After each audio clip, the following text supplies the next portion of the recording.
Welcome to Chat with Charlie on Mum Matters, the real talk podcast for mums navigating the beautiful chaos of motherhood. I'm Charlie, mum of 5, here to help you feel more confident and less overwhelmed from pregnancy to those am I doing this right moments we all have. We talk about the stuff that no one prepares you for, so go and grab a cuppa and let's dive in.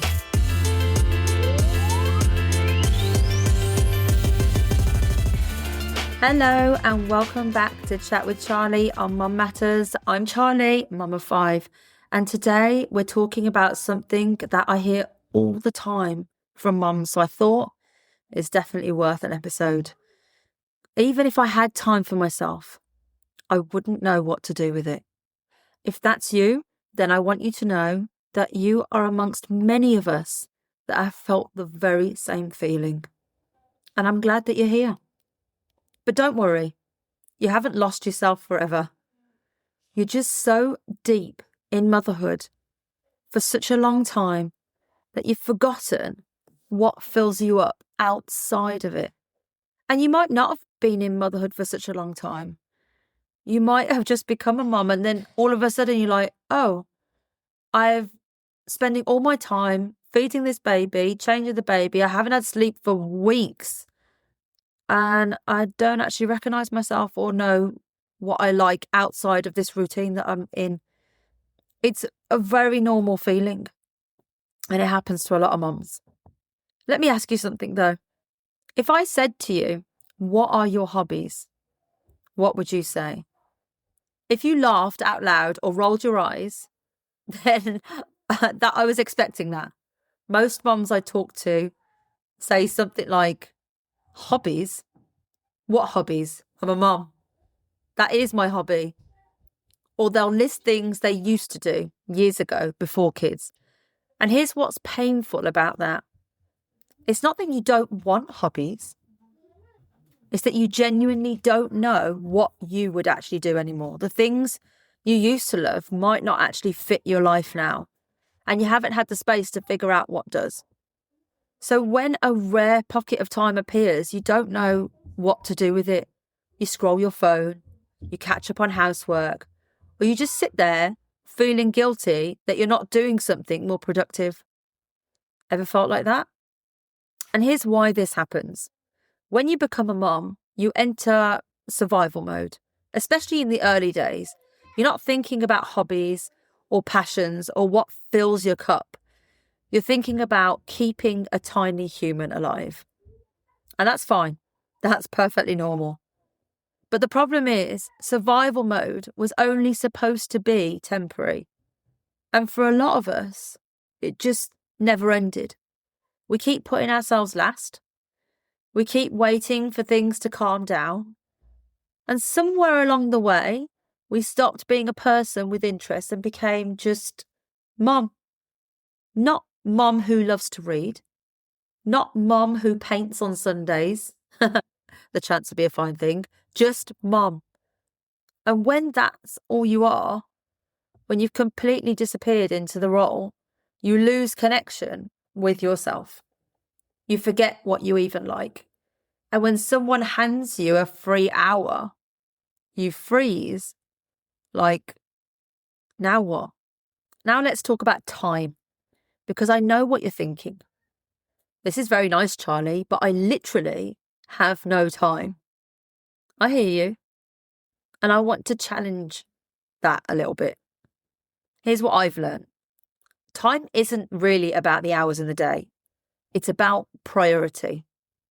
We all have the same 24 hours and we spend them on whatever feels most urgent or most important. The problem is, as moms, we've been trained to believe that everyone else's needs are more urgent and more important than ours, which is very natural. It's like mother instinct.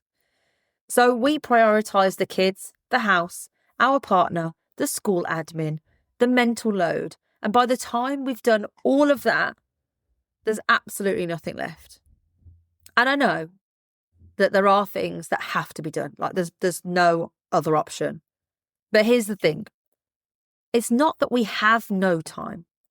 It's that we haven't made ourselves a priority within the time. We're not even on our own to-do list. Isn't that wild? I used to be the queen of running around like a headless chicken. I didn't know whether I was coming or going.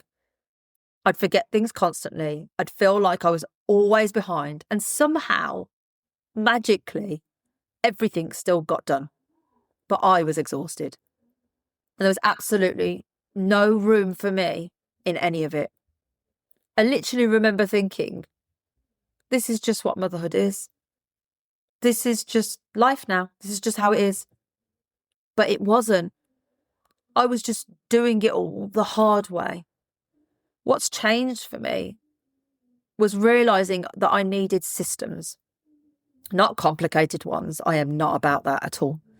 Just rhythms, routines, a way to organize my time so I wasn't constantly reacting to whatever was the loudest. Do you know that feeling? I created a safety net for my brain.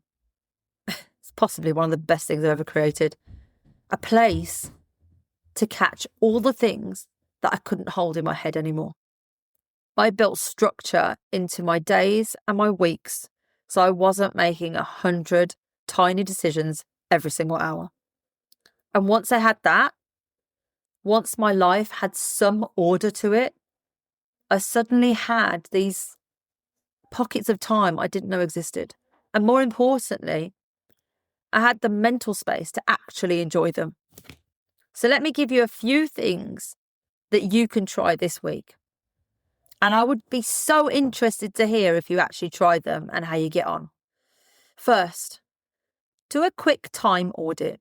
Just 1 or 2 days, write down what you're actually spending your time on. Not what you think you're doing, what you're actually doing. You might be surprised where the time is going. Second, look for micro pockets. These are the 5, 10 and 15-minute windows that already exist in your day. Early morning before the kids wake up, nap time, the school run when you're waiting in the car, after bedtime. They're there. They just haven't been claimed by you yet. Third, batch your tasks. Instead of doing little bits of housework all day long, try grouping similar tasks together. All your tidying in one window, all your admin in another. It frees up mental energy and creates clearer boundaries around your time. And give yourself time limits on things. Give yourself a time limit on how long you're going to spend tidying, so it's not endless. And fourth, give yourself permission to experiment. You don't have to know what your hobbies are right now. Try things. Read for 10 minutes. Go for a walk. Sit outside with a coffee. See what feels good. You're allowed to figure it out as you go. You don't have to know everything straight away. I want to tell you what's on the other side of this because it's real and it happened for me. After I put my systems in place, I now have time to exercise every day, which I didn't have before. I get my steps in, so I exercise, I do a workout, and I walk every day. I've reconnected with my body after 5 babies, which was something I didn't know how I was going to do. It felt impossible for a really, really long time. And I've started reading again. I used to love reading, and I thought those days were over. My house is so loud all the time and busy. Thank God, which I'm happy about. And there's always something going on. But I did find those pockets of time, and now I protect them. And no, for anyone listening, I don't have help. My husband works full time. This isn't because I have some magical situation. It's because I built rhythms that work for my life. That's what I want you to know, because this is possible for you too, whatever your situation is. So if you're sitting there thinking, even if I had time, I wouldn't know what to do with it, I want you to hear this. That feeling isn't permanent. You haven't lost yourself.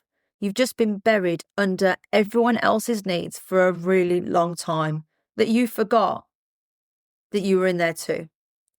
But you are. And she's ready to come back. Start small. Find one pocket of time this week. Protect it. And just see what happens when you give yourself permission to exist outside being a mom.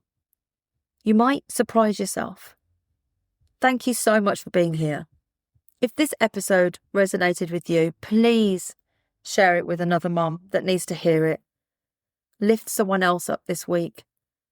Let them know that they can have their time too, and they are allowed their hobbies and put themselves back on the list. Leave a comment if you enjoyed this episode. I would love to hear what you think. And as always, I'll see you next time. Thanks for listening to Chat with Charlie on Mom Matters. Find ongoing support in the Mom Matters community. Link is in the show notes, because behind every child is a mom who matters. See you next time.